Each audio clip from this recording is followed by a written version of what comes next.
नमस्कार। आपके बीच मैं आज भारत का गवर्नर जनरल कौन कब बने इस संदर्भ में बताने जा रहा हूं। जैसा कि आपने हमारी पिछली वीडियो बंगाल के गवर्नर जनरल से परिचित हैं, अब मैं आपको भारत का गवर्नर जनरल के संदर्भ में बताने जा रहा हूं। भारत का पहला governor general Lord William Bentinck हुए। बेंटिंक 1833 से 1835 तक अपने पद पे बने रहे। दूसरा भारत का गवर्नर जनरल के रूप में चार्ल्स मैडकॉफ, जो कि 1835 से 1836 ईस्वी तक ये भारत के गवर्नर जनरल के रूप में रहे। फिर तीसरे भारत के गवर्नर जनरल के रूप में लॉर्ड ऑकलैंड, जो कि 1836 से 1842 ईस्वी तक अपने पद पे बने रहे। लॉर्ड एलिन बरो, जो कि 1842 से 1844 ईस्वी तक भारत के गवर्नर जनरल रहे। लॉर्ड हार्डिंग 1844 से 1848 ईस्वी तक भारत के गवर्नर जनरल रहे। लॉर्ड डलहौजी 1848 से 1856 ईस्वी तक भारत के गवर्नर जनरल रहे। फिर लॉर्ड कैनिंग, जो कि 1856 से 1862 ईस्वी तक भारत के गवर्नर जनरल के रूप में अपने पद को बनाए रखे।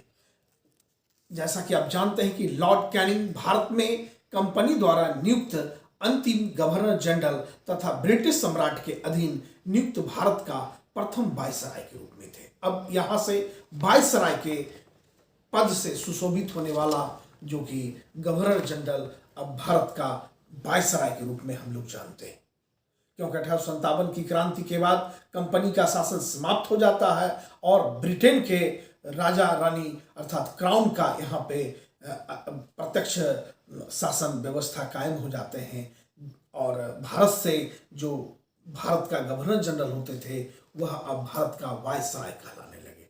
तो आप जाने कि भारत का प्रथम वायसराय लॉर्ड कैनिंग थे। यह 1862 तक रहे थे। दूसरे भारत के वायसराय के बारे में आप जाने लॉर्ड एल्गिन 1862 से 1863 ईस्वी तक ये अपने पद पे बने रहे। लॉर्ड लॉरेंस, जो कि 1864 से 1869 ईस्वी तक ये अपने पद पे भारत के वायसराय का शासन को इन्होंने संचालित किया। फिर आप देखते हैं कि लॉर्ड मेयो 1869 से 1872 ईस्वी तक भारत के वायसराय रहे। फिर लॉर्ड नॉर्थ ब्रुक, जो कि 1872 से 1876 ईस्वी तक भारत के वायसराय रहे।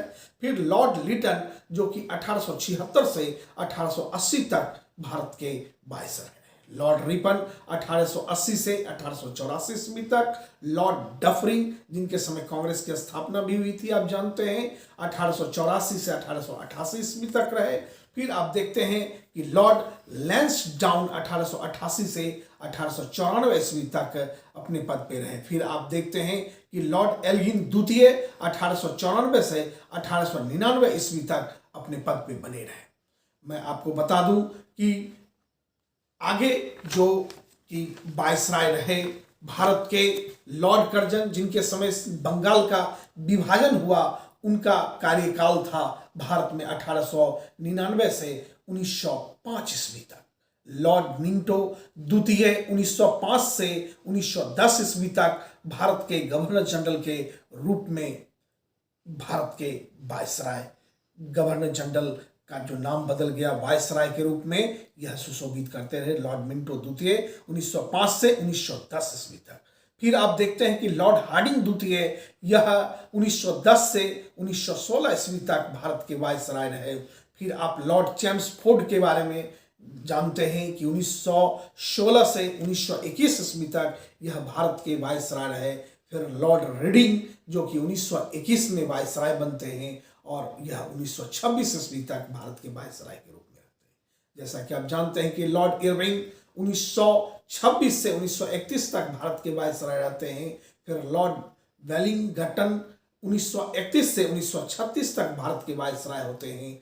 फिर लॉर्ड लिंथगो 1936 से 1943 तक, और फिर लॉर्ड बेवेल 1944 से 1947 तक। फिर लॉर्ड माउंटबेटन, जो कि भारत के अनोखे वायसराय के रूप में जाने जाते हैं, जो कि मार्च 1947 से जून 1948 ईस्वी तक रहते हैं। स्वतंत्र भारत के प्रथम एवं अंतिम भारतीय गवर्नर जनरल के रूप में अंतिम हमारे चक्रवर्ती राजगोपालाचारी होते हैं और हिंदुस्तान आजाद हो जाता है, वायसराय का पद समाप्त कर दिया जाता है और फिर स्वतंत्र भारत में, गणतंत्र भारत में राष्ट्रपति और प्रधानमंत्री रूपी लोकतंत्र को हम स्वीकारते हैं।